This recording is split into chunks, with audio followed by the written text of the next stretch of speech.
രക്തരേഖ എന്ന ചിത്രത്തിന്റെ പൂജയും ടൈറ്റിൽ ലോഞ്ചും കോഴിക്കോട്ട് നടന്നു. റെയിൻബോ എന്റർടൈൻമെന്റ്സ് നിർമ്മിക്കുന്ന ചിത്രം ബിസ്മിത്ത് നിലമ്പൂരാണ് സംവിധാനം ചെയ്യുന്നത്. ചിത്രത്തിന്റെ കാസ്റ്റിംഗ് പുരോഗമിക്കുകയാണ്. പ്രമുഖ താരങ്ങൾക്കൊപ്പം പുതുമുഖങ്ങളും അഭിനയിക്കുന്ന രക്തരേഖ എന്ന ചിത്രത്തിന്റെ പൂജയും ടൈറ്റിൽ ലോഞ്ചും കോഴിക്കോട് ചേംബർ ഭവനിൽ വെച്ച് നടന്നു.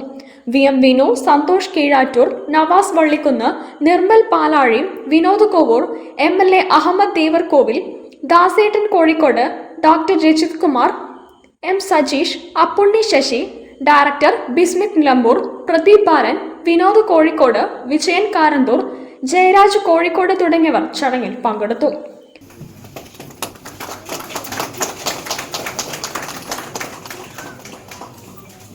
റെയിൻബോ എന്റർടൈൻമെന്റ്സിന്റെ ബാനറിൽ നിർമ്മിക്കുന്ന ചിത്രം സംവിധാനം ചെയ്യുന്നത് ബിസ്മിത്ത് നിലമ്പൂരാണ്. ബിസ്മിത്ത്, ജാസ്മിൻ ജാസ്, നിനേഷ് V മണി എന്നിവർ ചേർന്നാണ് തിരക്കഥ രചിച്ചിരിക്കുന്നത്. Editing Jithin Narayanan, music and BGM Sajan K Ram, DOP Libin Narayanan, production incharge Prasanth Kakkodi, makeup Rasheed Ahammed, art Murali Beypore, costume Asaniya Nasrin, still Anil Vandana, PRO Sunitha Sunil, designs M Sajeesh. ചിത്രത്തിന്റെ താരനിർണയം പുരോഗമിച്ചുകൊണ്ടിരിക്കുകയാണ്. News bureau, Kozhikode. Surthal music ക്ലബിന്റെ 1ാം വാർഷികാഘോഷം